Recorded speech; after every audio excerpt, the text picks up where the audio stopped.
আপনাকে চ্যানেলের পক্ষ থেকে জানাই সুস্বাগতম।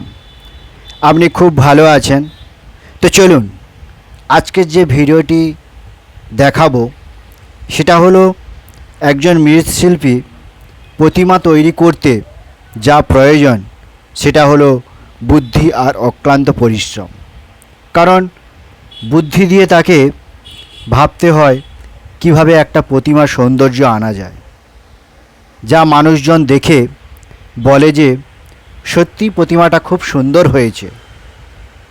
প্রতিমা দেখার পর মানুষজন জানতে চায় এখানে যে প্রতিমা বানিয়েছে সেই শিল্পীর নাম, কোথায় বাড়ি, এইসব জেনে শিল্পীর সঙ্গে যোগাযোগ করে। এইভাবে একজন শিল্পীর নাম চারিদিকে ছড়িয়ে পড়ে। যারা প্রতিমা শিল্পী তারা সারা বছর নিজের রাজ্যে এবং বাইরের রাজ্যে গিয়ে প্রতিমা তৈরির কাজ করে যা আয় হয় তা দিয়ে তারা সংসার চালায়। এইভাবে তারা জীবনযাপন করে। আমাদের 12 মাসে 13 পার্বণ, তাই আমরা যে যে ভগবানের পুজো করি সেই ভগবানের মূর্তি অর্থাৎ প্রতিমা তৈরির জন্য এই মৃৎশিল্পীদের সঙ্গে যোগাযোগ করে আমরা প্রতিমা তৈরির অর্ডার দেই। যখন শিল্পীরা আমাদের কাছ থেকে অর্ডার পায় তখন এদের মুখে একটু হাসির ছোঁয়া দেখা দেয়। আবার একদিকে অক্লান্ত পরিশ্রমও করতে হয়।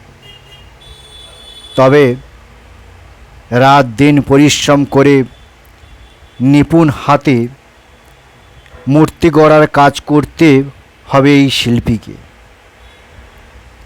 নির্ধারিত সময়ের আগেই প্রতিমা বুঝিয়ে দিতে হবে তাদেরকে। তাই সকাল থেকে শুরু করে রাত পর্যন্ত কাজ করতে হয় একজন শিল্পীকে। একটা প্রতিমা তৈরি করতে অনেকগুলো উপকরণ লাগে।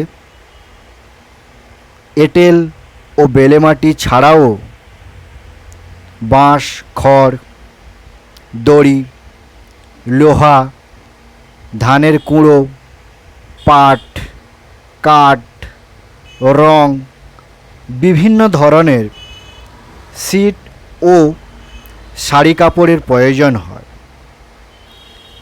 এরা আবার যখন দুর্গা প্রতিমা তৈরি করার অর্ডার পায় তখন এদের পুরো প্রতিমা তৈরি করে শেষ করতে 1 মাসের কাছাকাছি সময় লেগে যায়। রাত দিন কাজ করে যথাসময়ে প্রতিমার কাজ সম্পূর্ণ করে ছেড়ে দিতে হবে। এইভাবে একজন শিল্পীকে অক্লান্ত পরিশ্রম করে প্রতিমা তৈরি করতে হয়। তো বন্ধুরা, একজন শিল্পীর জীবন কাহিনী এই ছোট্ট ভিডিওর মাধ্যমে তুলে ধরলাম। যদি ভালো লেগে থাকে একটা লাইক করবেন, যদি পারেন তোমার বন্ধুদেরকেও শেয়ার করে দেবেন। ভালো থাকবেন, সুস্থ থাকবেন।